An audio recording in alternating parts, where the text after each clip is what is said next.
Cordial saludo, mi nombre es Nelly Estela Ortega Gómez, soy del programa Contaduría Pública. A continuación voy a hablar de lo que es la clasificación de los contratos civiles, comerciales y laborales. Y la clasificación.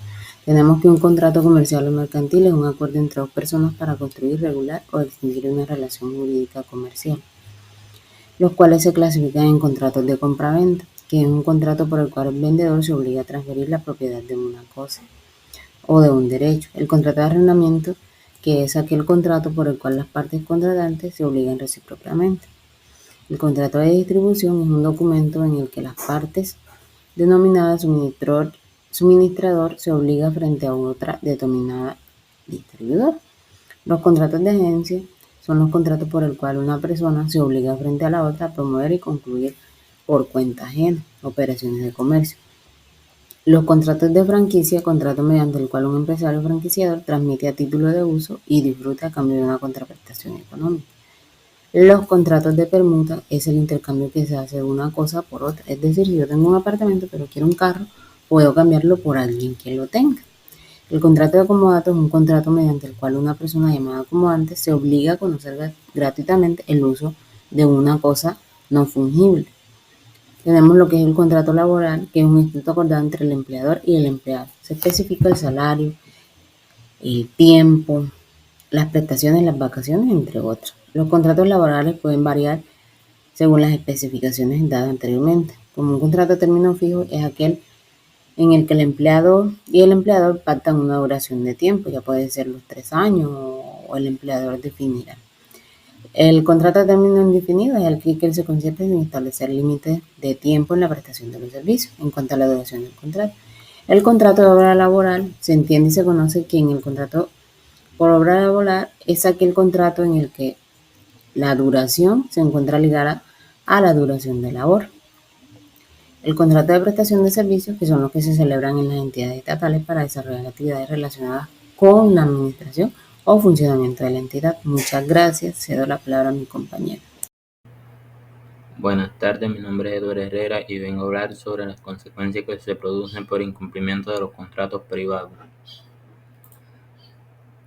Primero, obligación de cumplimiento forzoso. La parte perjudicada por el incumplimiento puede buscar una orden judicial que obliga a la parte incumplidora a cumplir con las obligaciones establecidas en el contrato.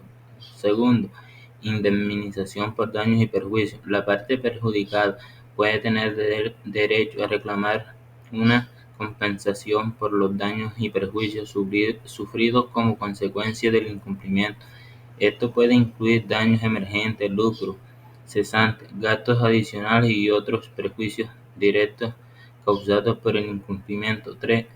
Resolución del contrato. En casos graves de incumplimiento, la parte perjudicada puede solicitar la resolución del contrato, lo que pone fin a las obligaciones contractuales de ambas partes y puede dar lugar a una compensación adicional. 4. Interés moratorio. En algunos casos, la parte incumplidora puede estar obligada a pagar intereses moratorios sobre las sumas adeudadas como consecuencia del retraso en el incumplimiento de sus obligaciones contractuales. 5. Pérdida de beneficios futuros. En casos de incumplimiento grave, la parte perjudicada puede perder oportunidades comerciales o beneficios futuros esperados como resultado directo del incumplimiento. Gracias.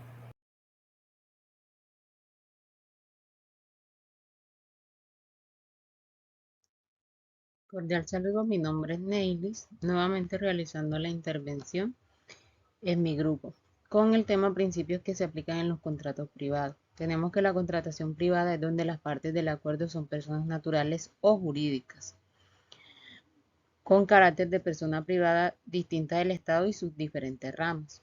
¿Qué es un contrato? De acuerdo con el Código Civil de 1495, que nos expresa que el contrato o convención es un acto por el cual una parte se obliga con otra para dar o hacer alguna cosa.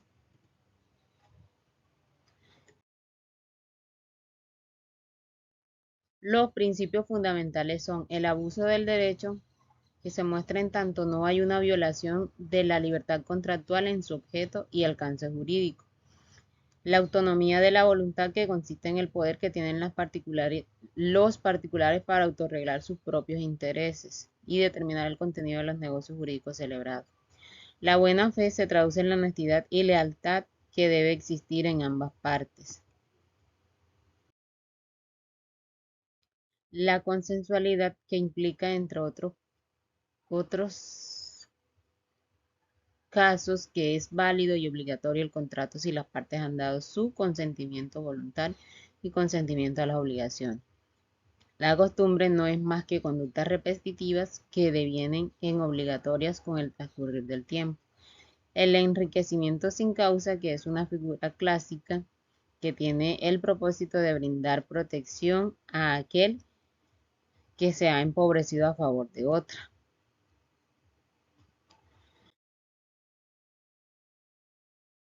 El error común, que tiene como fundamento la protección contra la ley misma al que no ha cometido ninguna culpa. La imprevisión, que es un mecanismo jurídico que pretende restituir o recomponer la justicia contractual. La relatividad, que establece que las partes de un contrato no pueden obligar a un tercero que no haya intervenido en su celebración sin su consentimiento.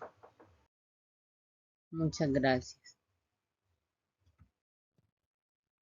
Cordial saludo, mi nombre es Andrea Carolina Martínez. En este caso les voy a explicar el punto 4 de la actividad, que en este caso es diferencia entre lucro cesante y daño emergente.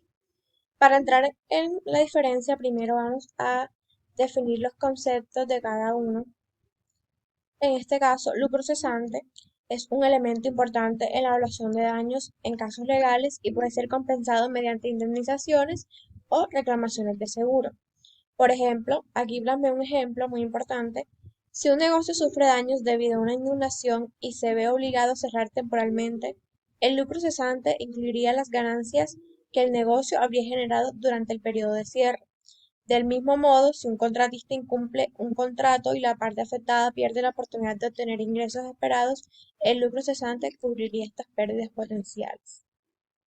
Y un daño emergente se refiere a los costos materiales y directos que una persona o entidad sufre como consecuencia inmediata y directa de un evento específico.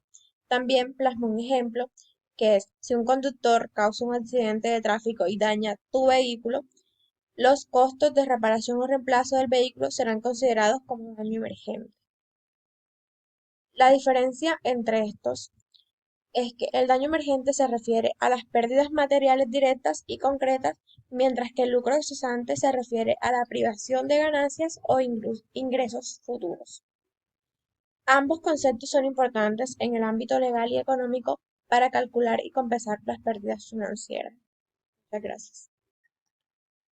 Cordial saludo, mi nombre es Keila Andrea Mendoza Villadiego. A continuación les voy a hablar del tema responsabilidad civil contractual y extracontractual. La responsabilidad civil contractual y extracontractual son dos conceptos legales que se refieren a las situaciones en las que una persona o entidad es considerable y responsable por causa del daño por otra parte.